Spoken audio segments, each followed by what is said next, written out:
వృద్ధురాలు బ్యాంకుకి వెళ్ళి 100 రూపాయలు విత్డ్రా చేసుకోవాలని అడిగింది. బ్యాంకులో పనిచేస్తున్న యువతి, మీరు 500 రూపాయల లోపు విత్డ్రా చేసుకోవాలంటే బయటికి వెళ్ళి ఏటీఎం నుంచి విత్డ్రా చేయమని చెప్పింది. అరే ఎందుకు అలాగా, ఇంత దూరం వచ్చానే, మరి మీరు బ్యాంకు నుంచే ఇవ్వచ్చు కదా అని అడిగింది. ఆ యువతి విసుక్కుంటూ, మీ వెనకాల చాలామంది కస్టమర్లు ఉన్నారు, ఇది బ్యాంక్ రూల్ అంతే అని చెప్పింది.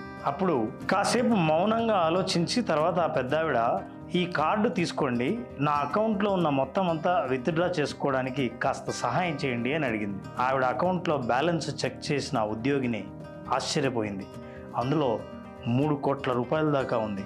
చాలా వినయంగా ఆవిడ దగ్గరికి వచ్చి, బ్యాంకులో అంత మొత్తం లేదు, సాయంత్రం రాగలరా అని అడిగింది. అప్పుడు ఆ పెద్దావిడ మరింత సౌమ్యంగా, మరైతే వెంటనే నేను ఎంత డబ్బును విత్డ్రా చేసుకోవచ్చు, 30 లక్షల దాకా మీరు విత్డ్రా చేసుకోవచ్చు అని చెప్పింది ఉద్యోగి. అలాగే అని చెప్పి ఆ వృద్ధురాలు 30 లక్షల రూపాయలు విత్డ్రా చేసుకుంది. ఆ ఉద్యోగి వినయంగా ఆ డబ్బును అందించింది. వెంటనే ఆ పెద్దావిడ 100 రూపాయలు తన పర్సులో వేసుకుని 29,99,900 రూపాయలను మళ్ళీ డిపాజిట్ చేసింది. అక్కడున్న వారంతా ఆవిడ తెలివికి ఆశ్చర్యపోయారు. వయస్సులో పెద్దవాళ్ళని ఇబ్బంది పెట్టకండి, వాళ్ళ అనుభవం ముందు మనందరం పాఠాలు నేర్చుకోవాల్సిందే. మీరేమంటారు?